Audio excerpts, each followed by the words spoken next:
Hello, I'm here with Kevin Eagan, Vice President of Production Services at LW Robbins, and he is here to talk about the effect of postal and paper cost increases. Hi folks, how are you?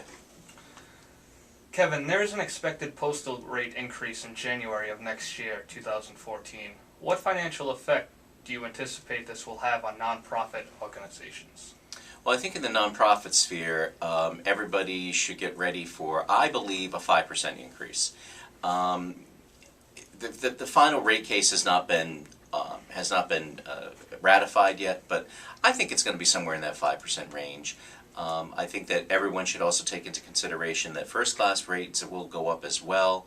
I think that we know that that's going to be in the 3-cent range. But for the nonprofit rates, I'd say 5%. But always remember that in the nonprofit world, we enjoy a very low postage rate to begin with. Any good nonprofit should be able to mail at a rate somewhere between 13 and 15 cents if they're handling their pre-sorts correctly. Keep that in mind. 5% on that amount of money is not a lot of money, but I understand. But postage is always a big line item in every mailing budget. What can nonprofits do now to plan for 2014 direct mail postal increases? Well, as far as the postal increases go, I think planning is always the key. Keeping lot sizes to a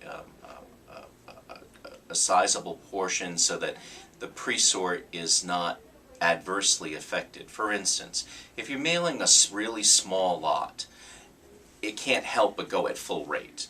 There's just not enough there for the post office to be able to work with in order to be able to give you the pre-sort levels that you're looking for. So keeping lot sizes to a decent size, working with your mail house and your data processors to maximize the level of efficiency that you will work through the postal stream in, I think is always key. Work with trusted partners, work with people who know what they're doing. They'll advise you correctly. Do you think that there will be any other changes from the United States Postal Service next year that nonprofits should know about? Yes, I think there is another rule that's going to change a bit in the end of January, as well as the postal rates, but it affects a smaller subset of the world in which we live. Most people today use courtesy reply mail or address reply mail. But there's still a sizable portion of nonprofits out there who use business reply mail.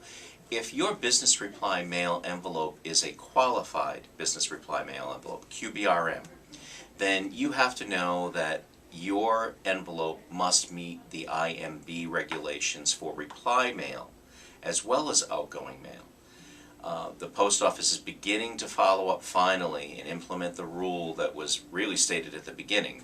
At the beginning they wanted all outgoing and incoming mail to have an IMB, and now they are beginning to institute those rules slowly into the reply mail arena. So just know that if you're QBRM, you have to meet those regulations.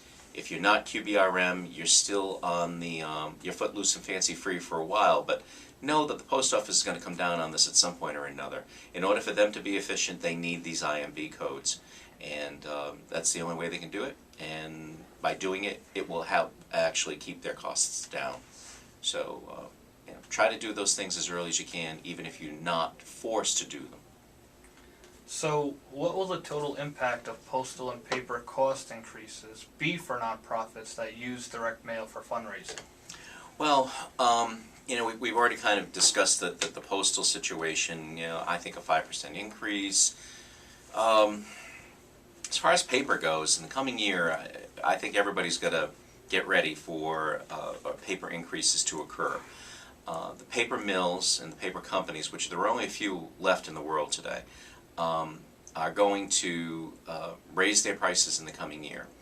They're closing, right now, they're closing productive mills, and in doing so, they will create a paper shortage, and in doing so, be able to raise their prices.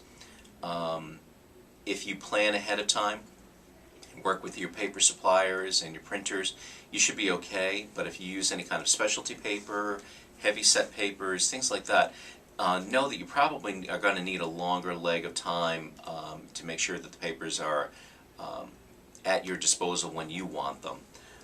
But in order to be able to do that, you'll have to be able to advise your suppliers what your needs are going to be and be able to plan for them effectively ahead of time. At Robbins, we do this all the time. We watch out for all of our clients on a day-to-day basis and make sure that our paper allocations are up to snuff. Are there ways that nonprofits can offset these cost increases by using other strategies? Other strategies. Well, I suppose with paper, like anything, you know, you have to maximize and economize on each and every piece that you produce. So if you're using a heavy substrate, if you're using a heavy paper, maybe a lighter paper will work just as effectively and will be less expensive to you, which may offset the charge increase that we're all going to see in the coming months. Postage. The best thing to do is to work with your data processor supplier and your mail house supplier to make sure that you're creating an efficient mail run so that you can keep your postage costs as low as possible. And always remember, the more that you do for the post office, if you truck it, you know, the closer you get it to a sectional center facility, which is an old term, just know that you're doing more for the post office, and because of that, you will be able to enjoy a lower rate of postage. Well, that's all the time we have for today. I would like to thank Kevin Eagan for stopping by and talking about postal and paper cost increases. Thanks, Joe, and thanks, everybody. Take care.